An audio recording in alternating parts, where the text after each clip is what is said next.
Que bom poder estar de novo na sua companhia e podermos abrir a Bíblia e podermos manter a nossa Bíblia aberta durante alguns minutos para retirarmos dela aquilo que nos faz falta para a nossa vida. É muito bom podermos voltar à sua companhia através deste canal de TV, a TV Novo Tempo. Encontra o canal de TV Novo Tempo no 186, no número 186 da MEL. Também pode escutar a programação da Novo Tempo na rádio RCS e pode, eventualmente, se não tiver estes meios perto de si, poderá usar também o canal do YouTube da Novo Tempo Portugal. Para o programa Bíblia Aberta, normalmente nós temos sempre 3, 4 pessoas que estão connosco. Hoje nós temos uma equipa ligeiramente diferente daquilo que aconteceu na semana passada, mas é sempre uma equipa muito agradável que vem preparada para abrir a Bíblia e podermos juntos termos uma conversa sobre um tema muito específico. Nesta temporada nós estamos a estudar sobretudo o livro de Josué e, portanto, os meus convidados desta emissão, deste episódio, serão também eles induzidos ao livro de Josué para retirarmos todos as conclusões que Deus deseja para nós neste dia e neste programa. Vou começar por apresentar os meus colegas. Tenho ao meu lado o Pedro. Olá, Pedro. Olá, Jorge. Sejas bem-vindo. Estamos de regresso. É sempre um privilégio estar contigo aqui no programa da Bíblia Aberta. Hoje temos um estreante, digamos assim, que é o Isaac Almeida. Olá, Isaac, tudo bem? Olá, tudo bem? Alguém novinho, né? Diferente aqui para participar. Muito Agradeço bem. a participação. Olá a Muito todos. bem. E também temos uma senhora, a Raquel Marques. Olá, Raquel, Olá. tudo bem? Prazer, tudo bem? Ótimo. Sejam bem-vindos ao programa A Bíblia Aberta. Nos próximos minutos nós vamos abrir a nossa Bíblia aqui. Aliás, vamos abri-la já, porque é importante que a tenhamos aberta, sobretudo no livro de Josué. Você aí em casa também poderá abrir a sua Bíblia no livro de Josué, porque vamos retirar alguns conceitos importantes para estudo deste episódio. Afinal, Deus deixou este livro e toda a Bíblia ela serve claramente para nós podermos ver estas expressões extraordinárias da sua graça. Vamos começar por ler em Números capítulo 14. Eu vou abrir em Números, você aí em sua casa também poderá abrir a sua Bíblia no livro de Números e vamos ler no capítulo 14, a partir do versículo 41, que diz o seguinte: Mas Moisés disse: Porque quebrantais o mandado do Senhor? Pois isso não prosperará. Não subais, pois, o Senhor não estará no meio de vós, para que não sejais feridos diante dos vossos inimigos. Porque os amalequitas e os cananeus estão ali diante da vossa face, e caireis à espada, pois porquanto vos desviastes do Senhor, o Senhor não será convosco. E agora, indo ao livro de Josué, claramente o livro que nós temos como base para o nosso estudo, nós vamos ler no capítulo 3 de Josué, os versículos 6 e 7. E diz assim, Josué capítulo 3, versículos 6 e 7, diz que falou Josué aos sacerdotes, dizendo: Levantai a arca do concerto, passai adiante deste povo. Levantaram-se, pois, a arca do concerto e foram andando adiante do povo. E o Senhor disse a Josué: Este dia começarei a engrandecer-te perante os olhos de todo Israel, para que saibam que assim como fui com Moisés, assim serei contigo. Pedro, perante estas duas histórias, uma delas não propriamente dentro do livro de Josué, outra mesmo do livro de Josué, perante estas duas histórias, nós podemos dizer que elas demonstram que a ação de Deus implica sempre uma preparação da nossa parte. Sim, acho que essa é uma das grandes lições que o livro de Josué, na verdade, nos ensina. E aqui o capítulo 3, onde hoje em parte vamos estar, é um bom exemplo disso. Mas acho que é um tema, na verdade, muito relevante, de uma forma abrangente, sobre o perfil do relacionamento que Deus tem connosco. Claro que a pergunta feita dessa maneira, podemos fazer logo um primeiro ponto, dizendo que é claro que a ação de Deus não está limitada pelas nossas escolhas. Mas uma grande parte das ações de Deus no que dizem respeito à sua relação connosco, elas, não estando limitadas, estão relacionadas com as nossas escolhas. Deus não tem uma relação arbitrária connosco.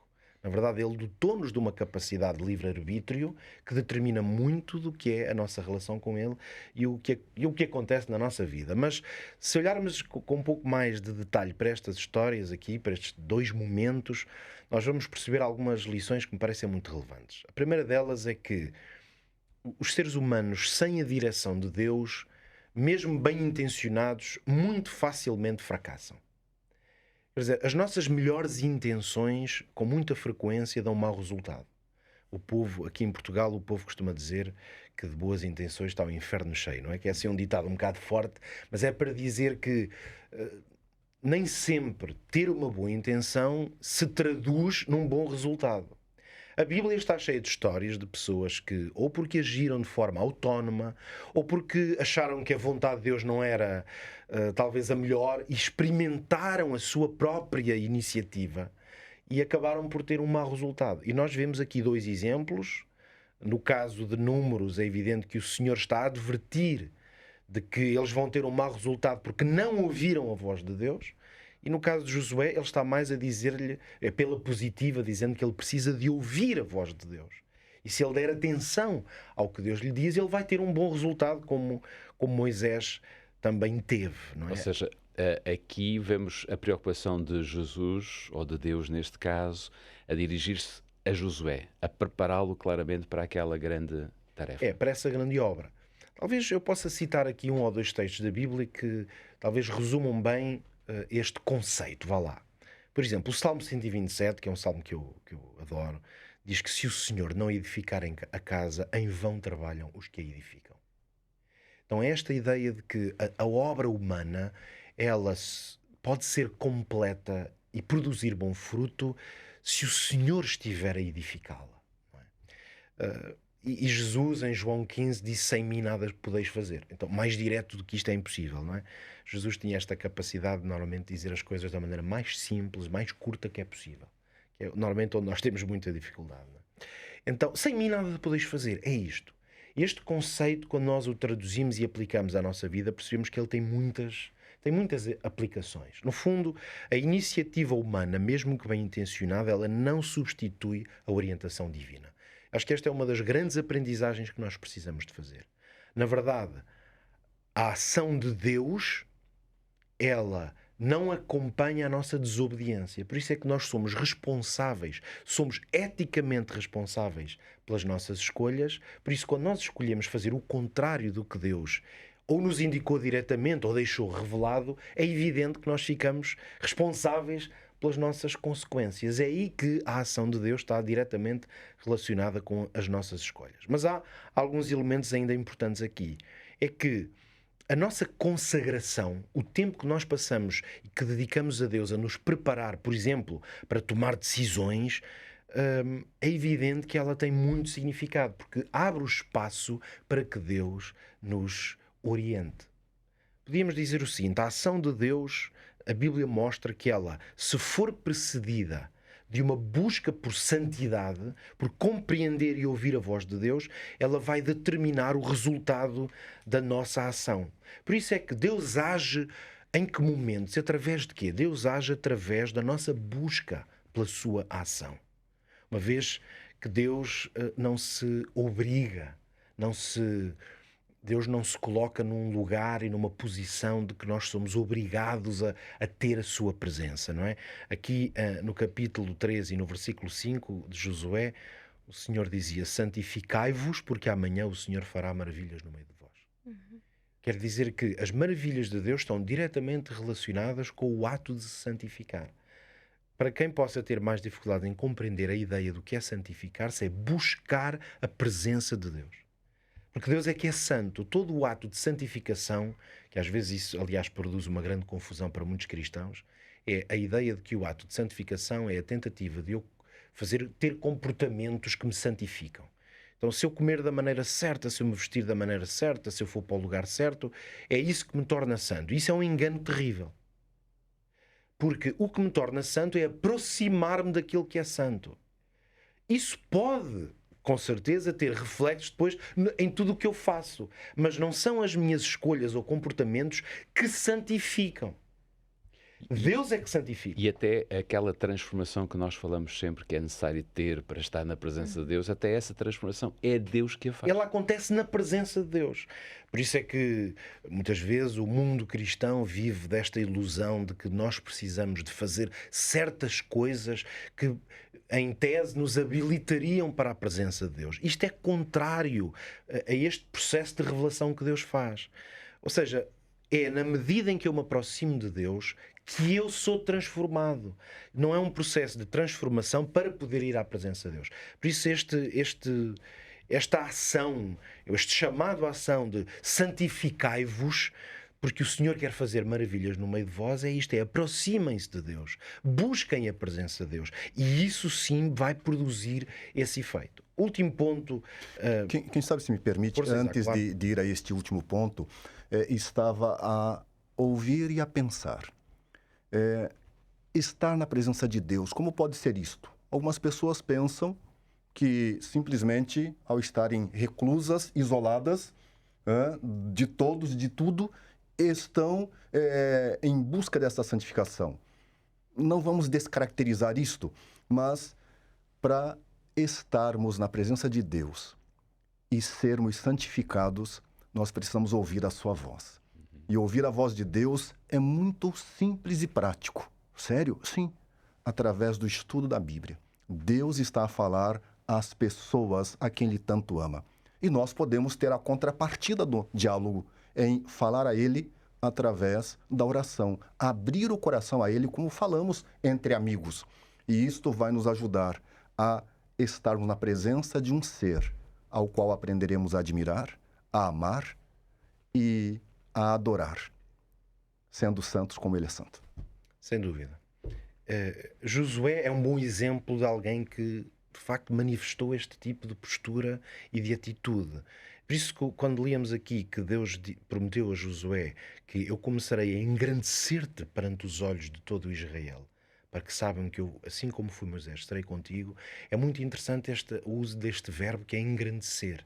Não é? Porque nós sabemos que engrandecer é uma coisa perigosa, não é? Quando se engrandece alguém... Por acaso, aqui na minha Bíblia, a tradução usa uma outra palavra que eu acho muito interessante, que é começarei a honrar-te perante os olhos de todo o Israel. Que é uma expressão muito interessante. Esta ideia, os seres humanos serem honrados e engrandecidos, sabemos que é um caminho perigoso. Porque nós somos tendencionalmente apreciadores do ato de sermos grandes. As pessoas gostam de ser amadas, por um lado, claro, mas tudo o que nos honra, que nos eleva, é uma tentação permanente. Leva-nos àquela ideia de vaidade, não é? A vaidade vem, a falta de humildade, todas essas características muito humanas, o nosso egoísmo, a nossa exaltação é uma coisa que é muito perigosa para o ser humano. Mas é interessante que aqui é Deus que está a dizer a um homem que eu vou engrandecer-te e honrar-te. Só que isto está diretamente conectado com o facto de ele ter demonstrado ser fiel a Deus. Por isso, Deus pode honrar uma pessoa que já se mostrou humilde o suficiente para buscar primeiro a vontade de Deus. É por isso que, na verdade, podemos dizer, em certo sentido, que a resposta a esta pergunta original que nos trouxe aqui é a obediência. Mas a obediência é um conceito que precisa ser bem compreendido, porque a obediência pode ser confundida com a ideia de comprar o favor de Deus. Então é uma troca. Ok, se eu obedecer, é a moeda de troca. Então Deus vai fazer coisas se eu obedecer. Portanto, a obediência, nós percebemos que não é uma moeda que eu uso para comprar o favor de Deus, mas a humildade de ser obediente mostra que eu estou habilitado a ser honrado e engrandecido. E continuarei humilde. Porque eu vou continuar humilde. Claro. Nós temos o texto de Tiago 4, o último texto que eu trouxe aqui para partilhar, que diz: humilhai-vos perante o Senhor e Ele vos exaltará. Claro. O que quer dizer que o ato de eu ser humilde está diretamente ligado com o ato de Deus saber que tem condições para me exaltar, para me dar campo para poder fazer a sua obra, porque Ele percebeu que eu quero fazer a sua vontade. Portanto, a obediência é, na verdade, uma atitude. Eu quero ser humilde diante da presença de Deus. Eu sei que a sua vontade é melhor. Ou seja, voltamos outra vez ao início da pergunta. O mais importante são as escolhas que nós fazemos na nossa vida. E a obediência demonstra essas escolhas. Até porque nossas escolhas hão de determinar o nosso destino. Isso, isso. Isaac, vou lançar-te aqui um desafio de tu me poderes explicar um bocadinho melhor aqui duas passagens que nós vamos ler, mas vamos ler essas passagens primeiro antes de te fazer a pergunta.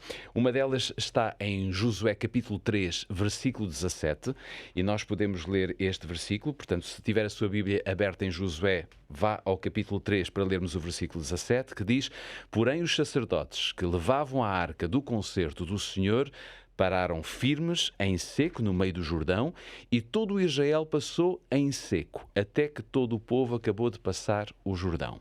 E se formos ao capítulo 4, é só virar a página e irmos aos versículos 16 até ao versículo 18, nós podemos ler estas palavras: Dá ordem aos sacerdotes que levam a arca do testemunho que subam o Jordão. E deu Josué ordem aos sacerdotes, dizendo: Subi do Jordão. E aconteceu que, quando os sacerdotes que levavam a arca do concerto do Senhor subiram do meio do Jordão e as plantas dos pés dos sacerdotes se puseram em seco, as águas do Jordão se tornaram ao seu lugar e corriam como antes sobre todas as suas ribanceiras. Isaac, eu diria que existem muitas teorias, se calhar até podemos dizer mitos, sobre esta arca, a Arca da Aliança. Mas qual era, afinal, o papel desta arca em toda a história do povo de Deus e, sobretudo, também aqui neste episódio? Interessante esta arca, este baú de 1,10 m por 66 de altura, comprimento 1,10 m, 66 de largura. Muitas teorias e muitos mitos. Me permitam compartilhar alguns, se estiver a pesquisar algo, e é realmente interessante que muitas pessoas, no perpassar da história, creram e creem que há uma força, um poder místico nesta arca, a Arca da Aliança. Hollywood lançou filmes a respeito, e Indiana Jones, que é um filme, penso, muito conhecido no Brasil, não sei, em Portugal. Também, cá em Portugal é Indiana Jones e os Salteadores da Arca Perdida. Um filme de 81. Vão aí 40 anos, né? Enfim, mas ele tem seu glamour ainda hoje. Tradições esotéricas mostram que a arca era um símbolo de iniciação a um conhecimento superior. Isso é o que as pessoas estavam e estão ainda a crer. Quando a arca está associada à mitologia egípcia, dizem que ela servia para carregar um deus, porque os egípcios em seus baús carregavam suas divindades múltiplas no seu politeísmo. A arca, eu estava a perceber que também esteve, e para alguns ainda está, associada à alquimia, né? E aqui é muito interessante, porque na alquimia há uma visão híbrida da ciência e do misticismo, onde se crê que a arca, com seu poder místico, poderia produzir um tipo de ouro chamado de monatômico, né? Com uma textura diferenciada e com propriedades extraordinárias. Imagina, todo mundo quer essa arca. E ainda, se me permitem, a arqueologia mística, linkando a Arca da Aliança, da qual lestes em Josué, a lendária Atlântida ou as civilizações alienígenas. Eu não imaginava que era tanto assim, né? Eram tantas teorias e misticismo, enfim. E onde é que está esta arca? Muitos falam dela, associam a isto, aquilo, e onde é que ela está? Existem também muitas ideias a respeito disto. Muitos creem que ela foi destruída pelos babilônios quando da invasão de Jerusalém, no ano 586, 587 a.C., ok? Alguns dizem, olha, os judeus esconderam esta arca. Onde? Não ficou um mapa do tesouro, ou um mapa da arca? Alguns dizem que os cavaleiros templários contrabandearam a arca para a Europa. Quem sabe Portugal? Não, falam da Irlanda. Também dizem que poderia estar no continente africano, na Etiópia, ou mesmo no Egito. Bom, eu li um texto que me chamou a atenção. Esse texto diz assim, que com lamento e tristeza, homens piedosos tomaram a arca por ocasião do cerco babilônico a Jerusalém, da invasão, no caso, tomaram a arca e a esconderam numa caverna, onde ela deveria ficar oculta do povo de Israel e de Judá por causa dos seus pecados. Parece que tomaram decisões erradas, né? E a arca não mais permaneceu com o povo. E esta sagrada arca ainda está oculta, jamais foi descoberta e perturbada, desde que ela foi escondida. Particularmente posso crer neste texto que li, porque apesar de muitas pessoas no perpassar da história dizerem que a arca está aqui, ali ou acolá, e dizerem que ela foi achada, isso jamais aconteceu. Nem Indiana Jones, né, na sua batalha contra os alemães nazistas na época, o filme retrata isto, né, de fato descobriram onde está esta arca. Mas assim, a arca é da aliança, porque ela continha ali os 10 mandamentos, que representavam a aliança feita entre Deus e seu povo, um acordo, um pacto, um compromisso. Tá? Ela é também a arca do testemunho, em referência ao seu conteúdo sagrado, os 10 mandamentos. Isso é interessante, tá? E a aliança que Deus fez com o seu povo foi uma aliança fundamentada na salvação que ele operou em prol deste povo ao tirá-lo do Egito. E o povo estava a responder em obediência. A obediência é a clarificação do amor a um Deus que amou primeiro. Então, a lei que estava na arca, ou que está na arca, Deus desejava que esta lei estivesse não só na arca, mas escrita no coração deste povo. Mas o que ela representa para o povo? Este é o cerne da pergunta, e então, depois de falar um pouquinho da arca, a arca simboliza a presença de Deus com seu povo. Tá? Ela era vista como um objeto que representava a presença de Deus no meio dos israelitas. E onde a arca estava, ali era um local sagrado, porque Deus habitava. E isso era manifesto pelo povo, na sua crença. Aliás, havia sempre uma distância, digamos, Sim. entre o povo e a arca, como um sinal de respeito, não é? Sim. Né? E vejam que é interessante que a arca estava guardada no santuário por muito tempo. Santuário é a igreja do deserto. Né? E o fato ali apenas um homem entrava e via a arca uma vez ao ano, que era o sumo sacerdote, o líder religioso maior da nação de Deus, do povo de Deus. O representante. Sim. Agora, de qualquer forma, no texto que nós lemos aqui em Josué, a arca, ela não tem o poder místico que alguns creem, tá? Mas é Deus operando, tá? Porque ele estava ali, não dentro da arca, como creem também alguns, ok? Mas ele estava ali porque a arca era um símbolo da presença dele com o seu povo. E é interessante visualizar isto. Yahweh é um Deus santo.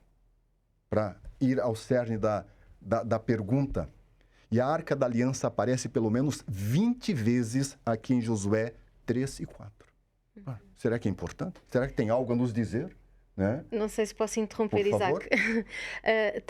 Também lembrar que nós somos, os seres humanos aprendem de forma visual, não é? Exato. E a arca não só continha, como o Isaac acabou de dizer, os 10 mandamentos, mas símbolos incríveis da manifestação do poder de Deus.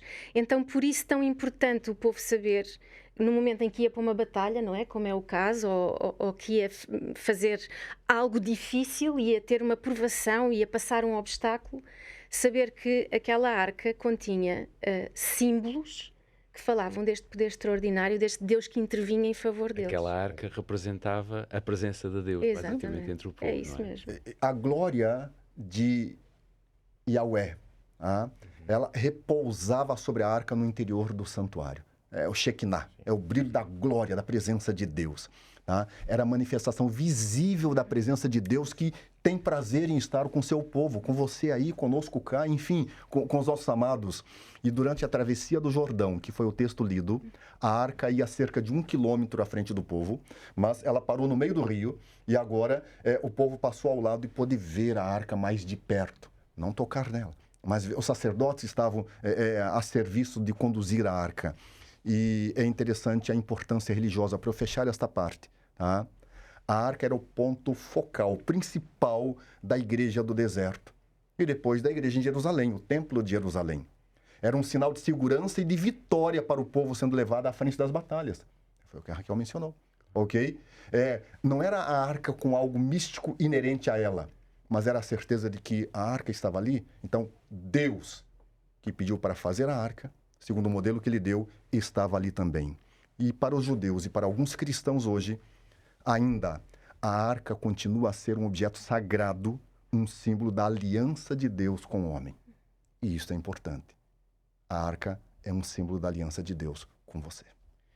Muito bem, esta explicação e, no fundo, esta visão da arca como a presença de Deus é muito importante também para nós hoje. Raquel, nós vamos ler aqui duas passagens, uma delas ainda do livro de Josué, e depois vamos saltar para o livro de Marcos, ou o Evangelho de Marcos, se quisermos.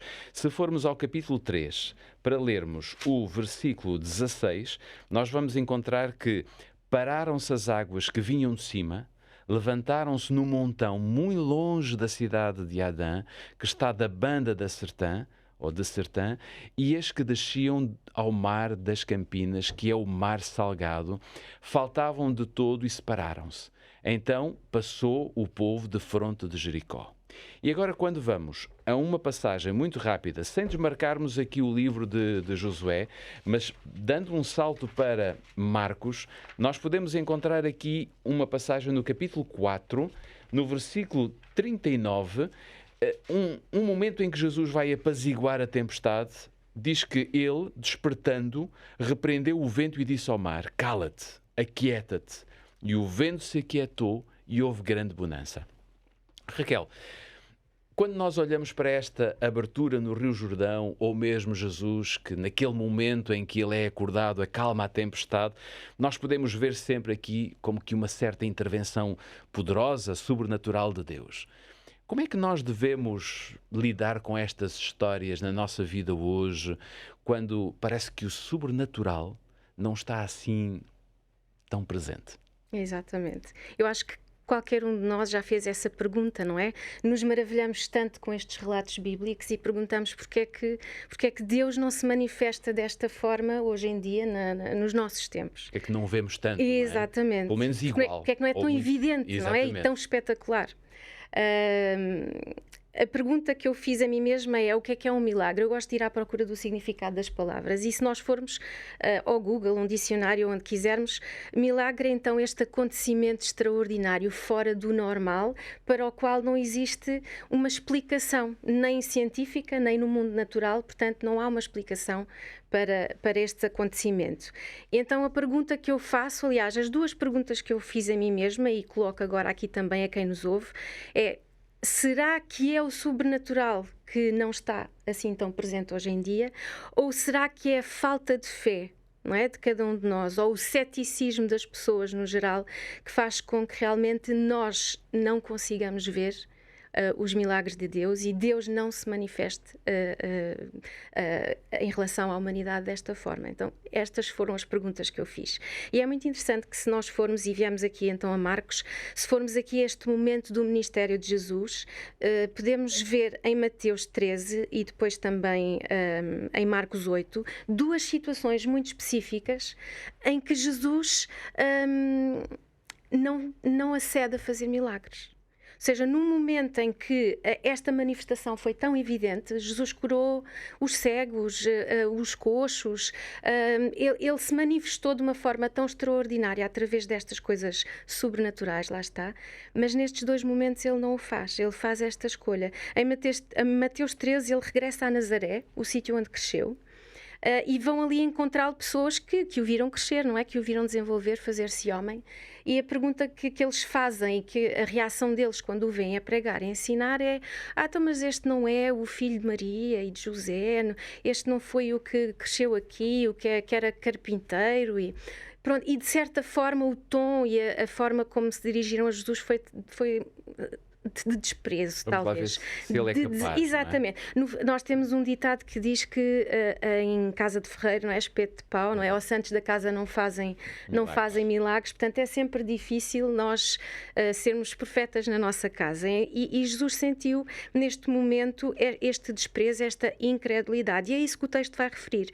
Por causa da falta da fé deles, isto no versículo 58, Jesus não fez ali muitos milagres. Outras traduções dizem, inclusivamente, por causa da incredulidade deles. Portanto, ele fez milagres em inúmeras cidades, mas em Nazaré ele escolheu não fazer por causa da atitude das pessoas. Portanto, há aqui uma causa e efeito, não é? Em relação à manifestação deste poder de Deus. Ou seja, o milagre não serve para nós vermos que a pessoa em si, ou o protagonista que está, ou que pode fazer o milagre, tem poder para o fazer. Exatamente. Não é? Temos que acreditar que aquele poder é um poder que vem de Deus. Exatamente. Depois há outro relato em Marcos, em que os fariseus lhe dizem, literalmente, para ele fazer um sinal, para ele produzir um milagre, portanto, um milagre por encomenda, vamos dizer assim, e Jesus percebe aqui a intenção com que eles o fazem. O texto depois diz que a intenção deles era procurarem algo de que o pudessem acusar. E Jesus, percebendo esta intenção no seu coração, ele não faz. Portanto, ele diz aqui que ele suspira profundamente e não faz sinal nenhum nesta ocasião. Portanto, aquilo que nós temos que pensar é, os milagres acontecem sim, mas mediante um propósito, uma necessidade. Não há aqui uma necessidade de exibicionismo divino, digamos assim, não é? Deus não tem essa... Isso é pequenar, no fundo, o poder de Deus. E nós vemos que, quer no caso de Josué, no texto que lemos, não é? E depois no caso dos discípulos, em que Jesus acalma a tempestade, há aqui um propósito, há aqui uma necessidade. Ainda há bocado estava a ouvir o versículo em que o Pedro mencionou, em que Deus quer honrar Josué, não é? Josué tinha aqui uns sapatos... de alguém muito importante para preencher, não é? Eu imagino a responsabilidade tremenda que ele devia sentir nos seus ombros, apesar de ele ser já um líder com provas dadas, não é? O próprio Moisés o tinha honrado e engrandecido, não é? Depois daquilo que ele tinha feito quando foi espiar Canaã, não é? Ele foi... assim como Caleb, foram os dois espias que encararam esta prova de uma forma positiva e que engrandeceram o poder de Deus para poderem fazer esta conquista. Mas eu creio que neste momento este soldado, Josué, este homem de fé, precisava de facto que Deus o afirmasse perante o povo e também perante os povos inimigos, não é? Que queriam o mal do povo de Deus e que queriam o seu insucesso. E no caso dos discípulos, eles tinham visto Jesus fazer tantos milagres.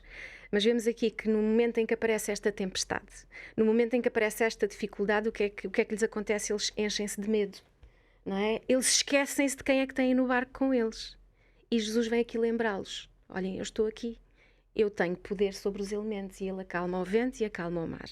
Ou seja, nós podemos talvez dizer que os milagres acontecem na nossa vida, sobretudo para a nossa libertação. Exatamente, exatamente. Se houver essa necessidade, Deus vai se manifestar.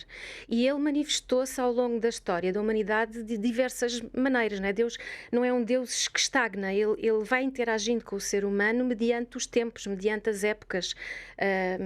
Nós, quando temos filhos, não é?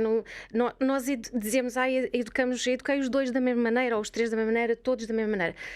Nós dançamos conforme às vezes a música vem do outro lado, não é? E Deus vai se adaptando ao ser humano, tentando transmitir no fundo os mesmos princípios e valores, mas se calhar de formas diferentes, porque os tempos também são diferentes. E é interessante que, se nós virmos na Bíblia as épocas em que os milagres acontecem mais e em que Deus se manifesta de forma mais espetacular, são momentos-chave.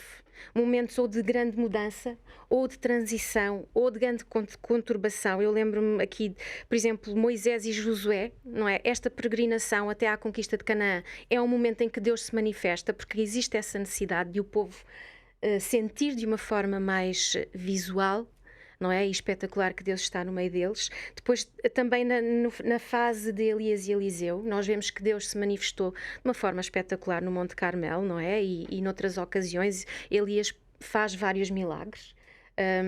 Inclusivamente ressuscita, não é? Uma criança, portanto, uma coisa fora do normal, que não há explicação para isso.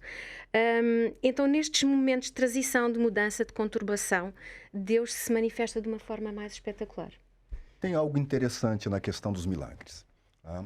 A propósito, a você que nos assiste, existe um livro chamado Milagres Atuais. Tá? Existe outro também, Um Milagre Após o Outro. São dois títulos, estou a trazer aqui títulos do Brasil, mas que não deve ter muita diferença no título do livro, ok? e que eles nos mostram milagres dos nossos dias. Um deles é escrito pelo autor Pavel Goya, um livro fantástico, Milagres Atuais. Eles continuam a acontecer. Agora, eu vejo algo mais. Via de regra, quando o milagre ocorre, algo extraordinário acontece, uma bênção acomete a pessoa ou as pessoas que ali estão. Mas paro e avalio que do Gênesis ao Apocalipse, os milagres de Deus sempre ocorreram primeiro para a honra e glória dele. E toda vez que Deus é honrado e glorificado, os seres humanos são abençoados. E isto para mim é fantástico. E falastes uma coisa, Pedro, na sua primeira e única fala até então, Deus operou o grande milagre de abrir o Rio Jordão.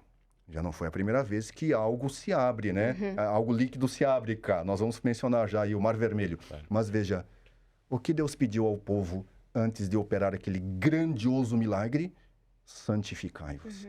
Tá? Santidade. Ir à presença de Deus e permanecer aí a amar este Deus. Eu diria... Os milagres são atuais. Eu só não Sim, sei. termina muito rapidamente. Muito podemos ir para o rapidamente, intervalo. se olharmos, por exemplo, para o exemplo de Elias, e eu gosto muito de pensar nisto, quando ele estava no seu ponto mais baixo da sua caminhada de fé, digamos assim, no seu percurso com Deus, ele está naquela caverna, ansioso, desesperado, e Deus chama-o para fora e vem um vento forte.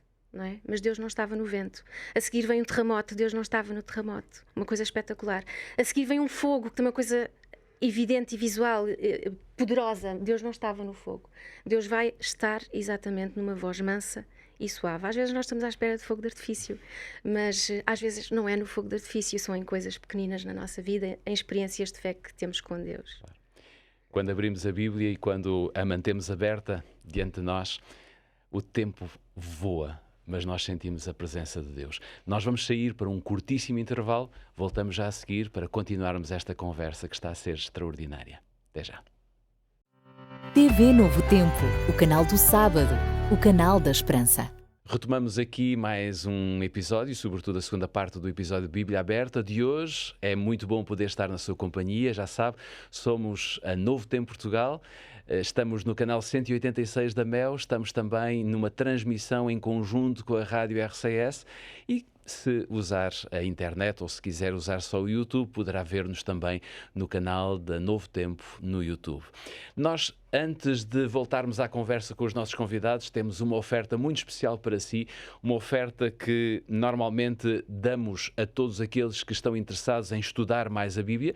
Nós temos um guia de estudo que é bastante interessante. Desta vez quero-lhe oferecer o estudo que diz Deus me ouve, e neste estudo nós poderemos encontrar aqui de alguma forma temas bastante interessantes como o poder da oração, a oração perante a vontade de Deus. Também podemos ver, por exemplo, será que Deus nos ouve sempre? Enfim, poderá descobrir muito mais sobre o poder da oração se nos contactar, se solicitar esta revista, este guia de estudo. É muito simples, basta enviar uma mensagem ou mesmo ligar para o 933 939291 e alguém do outro lado da linha atenderá a sua chamada ou responderá à sua mensagem. Faça este pedido e de certeza que este guia de estudo dar-lhe a possibilidade de conhecer mais sobre Jesus e sobre aquilo que a Bíblia tem para nos dizer. Voltando novamente à Bíblia e mantendo a nossa Bíblia aberta, eu quero convidá-lo a si, que está lá em casa e a ouvir-nos também, provavelmente na Rádio RCS, a abrirmos a nossa Bíblia agora no capítulo 4 de Josué, para lermos o versículo 7. Josué capítulo 4, versículo 7 diz: Então lhes direis que as águas do Jordão se separaram diante da arca do concerto do Senhor, passando ela pelo Jordão, separaram-se as águas do Jordão, assim que estas pedras serão para sempre por memorial aos filhos de Israel. Se formos ainda no capítulo 4, mas agora ao versículo 9, diz que levantou Josué também 12 pedras no meio do Jordão, no lugar de assento dos pés dos sacerdotes que levavam a arca do concerto, e ali estão até ao dia de hoje. E por fim, passando só os nossos olhos por 1 de Samuel, capítulo 7, versículo 12, 7, versículo 12, nós vamos encontrar aqui que então tomou Samuel uma pedra e a pôs entre Mispa e Sem e chamou o seu nome Ebenezer e disse: até aqui nos ajudou o Senhor. Pedro, nós vemos aqui em Josué e também em Samuel a criação destes memoriais, não é? Eu chamaria memoriais de graça, se quisermos, não é? Que fisicamente marcaram uma experiência vivida com Deus, não é? Por que razão estes líderes fizeram questão de construir, digamos assim, estes memoriais, estes lugares de adoração? É verdade. Deus é do domínio do transcendente. Isto que a resposta que vou dar aqui, as minhas reflexões, cruzam-se até muito com alguns elementos que já vimos aqui, porque a arca, ou mesmo a intervenção milagrosa de Deus, são elementos em que o transcendente invade o imanente, para dizer isto de uma forma mais simples, em que a ação do Deus invisível e sobrenatural torna-se visível, real e concreta no domínio das coisas que nós conseguimos ver e tocar. Mas usa coisas simples, não é? Por isso, as pedras, As pedras aqui eram uma coisa muito simples. servem. No fundo, os líderes usam estes objetos concretos para deixar um registro físico e uma memória concreta no domínio daquilo que nós vemos e tocamos, de que o transcendente Deus, que pode todas as coisas, esteve ali. E por isso nós, na verdade, ao longo da história de Israel, vemos isto em diferentes momentos. Os altares, por exemplo, que eram erguidos, seja em momentos de gratidão pela intervenção de Deus ou para se realizarem os sacrifícios, eram também exemplos deste lugar em que as coisas físicas, reais e concretas se misturam com as coisas transcendentes. Por isso, há 2 ou 3 ideias que me parecem muito relevantes. É que criar memoriais, ou seja, objetos que deixam um registro, eles servem para combater uma tragédia que também hoje se pode abater sobre a nossa vida, que é o esquecimento espiritual. É a falta de memória que, enfim, a falta de memória é uma coisa natural da vida. Nós, aqui todos que já temos mais de 40 anos, no mínimo já temos todos mais de 40 anos, uns já chegaram aos 50, outros ainda não, já vivemos o tempo suficiente para saber que há coisas interessantes e importantes da nossa vida que nós esquecemos. Eu lembro-me, às vezes faço um esforço para me lembrar de histórias muito engraçadas que vi com os nossos filhos, coisas que eles diziam, e volta e meia estou com a minha mulher a pensar, como é que era que ele dizia? E já nos esquecemos. E na altura eram coisas fantásticas que nós achámos aquilo tão maravilhoso. Se nós não tirarmos fotografias, ou não fizemos um vídeo, ou até não escrevemos... Auxiliares de memória, não é? São coisas para auxiliar a memória. Há coisas incríveis que se passaram na nossa vida e que nós nos esquecemos. Até mesmo connosco, há dores que nós passamos que felizmente o cérebro apaga, a gente já não se lembra bem do que é que viveu. Há pequenas tragédias ou pequenas maravilhas que acontecem na nossa vida e até essas o tempo leva. Quanto mais as coisas mais básicas. O que significa que se há uma coisa que nós podemos aprender com a história de Israel, que é muito o que nós estamos a fazer aqui, porque estudar um livro como Josué é estudar a história de Israel, é que Israel era um povo que tinha uma tendência dramática para o esquecimento, para a falta de memória. Talvez esta seja uma das razões pelas quais Deus tantas vezes dizia a Israel: lembra-te. Porque quando dizemos a alguém lembra-te ou não te esqueças, é quando nós já estamos a prever que a pessoa se pode esquecer. Só fazendo aqui um parênteses, o próprio mandamento da Bíblia diz lembra-te, não é? O quarto mandamento. Lembra-te do dia de Porque sábado. nós temos uma tendência a esquecer. A tendência, nesse caso, poderá ser esquecer que Deus é o Criador, por exemplo. Então, lembra-te que Deus é o teu Criador.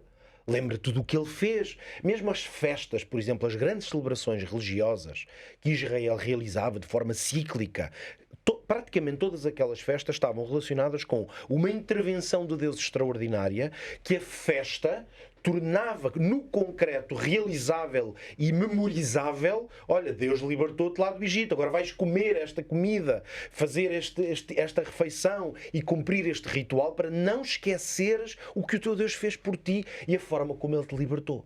Por isso, estes memoriais que nós vemos aqui em 2 exemplos, no de Samuel, que constrói e deixa aquela pedra ali para que não te esqueças que até aqui Deus te ajudou, ou neste caso, depois da grande operação que foi o mar abrir-se, deixa ali aquelas pedras.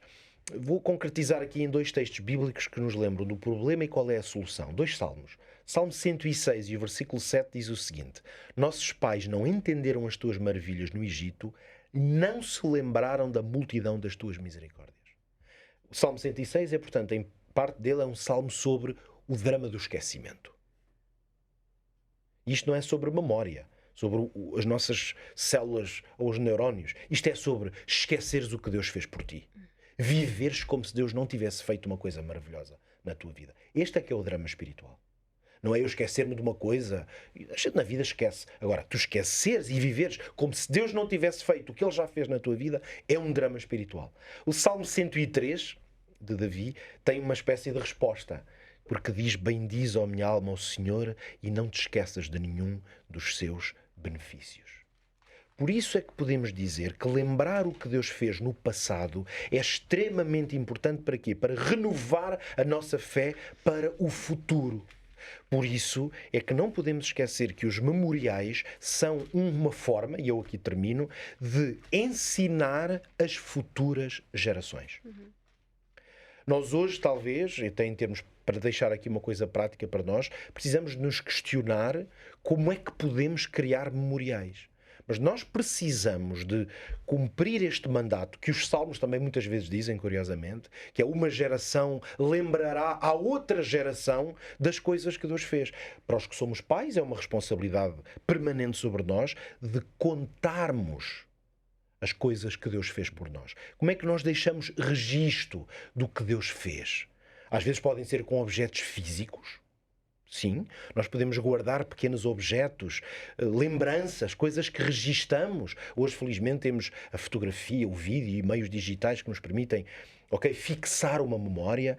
Pode ser através de um pequeno diário ou notas que nós deixamos, mas eu diria que talvez uma das melhores formas de fazer isto é seguir um pouco o mandato de Deuteronômio, que diz: estas palavras que hoje te ordeno estarão no teu coração e as contarás aos teus filhos. No mínimo, contemos as histórias do que Deus já fez por nós. Em relação a esta questão do esquecimento, Raquel, há aqui duas passagens que eu queria muito rapidamente, e nós vamos ter que ter aqui uma capacidade de síntese porque o tempo está mesmo a terminar, mas ainda temos alguns minutos, vamos a isso. Eu gostava de ir até Josué capítulo 4, porque aqui também fala um bocadinho do esquecimento que o Pedro estava a falar, no capítulo 4, versículos 19, e até, digamos que em diante, diz que subiu, pois, o povo do Jordão no dia 10 do primeiro mês, e alojaram-se em Gilgal, na banda oriental de Jericó, e as 12 pedras que tinham tomado do Jordão levantou Josué em Gilgal. E falou aos filhos de Israel, dizendo: quando no futuro os vossos filhos perguntarem aos seus pais, dizendo: que significam estas pedras, fareis saber a vossos filhos, dizendo: Israel passou em seco a este Jordão, porque o Senhor vosso Deus fez secar as águas do Jordão diante de vós, até que passasseis, como o Senhor vosso Deus fez ao Mar Vermelho, que fez secar perante nós, até que passamos, para que todos os povos da terra conheçam a mão do Senhor, que é forte, para que temais ao Senhor vosso Deus todos os dias. E se formos muito rapidamente a Salmos capítulo 78, e nós vamos encontrar aqui quase como que o que aconteceu. No Salmo 78, no versículo 11, o salmista vai dizer: e esqueceram-se das suas obras e das maravilhas que lhes fizera ver. Raquel, podemos dizer que a nossa memória é, sem dúvida, um pouco no seguimento daquilo que o Pedro estava a dizer, é muito importante para nós amadurecermos, digamos, a nossa fé. Eu diria que não só é muito importante, como é um fator-chave. É um fator-chave. Se nós formos a ver, o Pedro já disse aqui um bocadinho, a memória, as memórias que nós vamos adquirindo desde que nascemos até que morremos, fazem de nós quem nós somos. Não é? É onde nós baseamos a construção da nossa identidade. Isto a um nível pessoal, a um nível individual. Mas depois podemos ir alargando esta esfera. Podemos alargar esta esfera à família. Não é? As famílias têm memórias em comum. Cheiros, receitas, sabores, momentos, viagens. Todas estas coisas compõem as memórias coletivas de uma família. E depois vamos alargando isto a comunidades de fé. Não é? Vamos alargando isto a nações, a povos. Cada povo tem a sua bandeira, tem as suas comidas tradicionais, tem o seu folclore. Não é? E estas memórias que são construídas constroem a identidade de um povo, de uma nação, de uma família, da pessoa. E é assim que nós aprendemos também. É assim que nós aprendemos. Aprendemos o que fazer, o que não fazer, não é? Quando uma criança toca no fogão, hoje em dia já é quase tudo placas de indução, mas quando toca no fogão a gás e toca no fogo, na chama, tem uma sensação, na nossa memória registra tudo. E então a criança sabe que não volta a tocar, porque sabe que ardeu no dedo, sabe que aquilo demorou a curar, sabe que doeu, não é? E a própria linguagem é adquirida através da repetição de palavras que nos vão dizendo. E nós vamos repetindo as palavras e associando essas palavras a coisas, o vocabulário. Então, no âmbito da fé, a fé também se baseia nestas memórias. Daí que estes memoriais, e imaginemos numa altura em que possivelmente ainda havia muito pouca palavra escrita. Não é? Era tudo tradição oral, o Pedro falava nisso, não é? O transmitirmos estas histórias e o haver coisas físicas como as pedras, como os altares, que realmente exemplificassem aquilo que Deus queria transmitir ao povo e que fossem símbolos daquilo que Ele tinha feito. Então, todas as experiências que nós temos com Deus, os testemunhos que ouvimos de outras pessoas, fortalecem a nossa fé. Podemos falar de festas transversais a várias comunidades de fé, por exemplo, a Páscoa, o Natal, não é? Porque é que ainda hoje estamos em 2025 e ainda é importante falar da morte de Cristo. Continua a ser importante lembrar que Ele também se fez carne e nasceu como um bebé em Belém, não é? Para vir salvar a humanidade. Todas estas coisas são formas rituais de nós não esquecermos a forma como Deus está entre nós e continua ainda hoje a manifestar-se. Então, eu também, se formos a ver, sempre que o povo se esqueceu e incorreu nesta amnésia espiritual, o que é que aconteceu?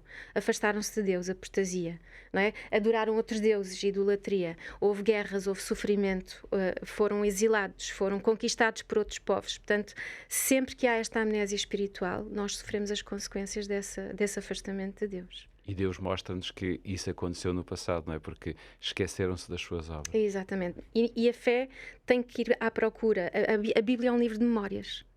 Tem várias funções, mas também é um livro de memórias. E nós temos que ir beber a ela, porque senão facilmente nos esquecemos do nosso Deus que estava lá atrás e há de estar na frente. Os últimos minutos que nós temos, e eu agradeço, Raquel, as tuas palavras, os últimos minutos que nós temos aqui no Bíblia Aberta de hoje, eu vou destiná-los ao Isaac, até porque é a primeira vez que está connosco e nós queremos que ele volte, então eu vou-te dar o privilégio de me responderes à última pergunta que eu te quero fazer.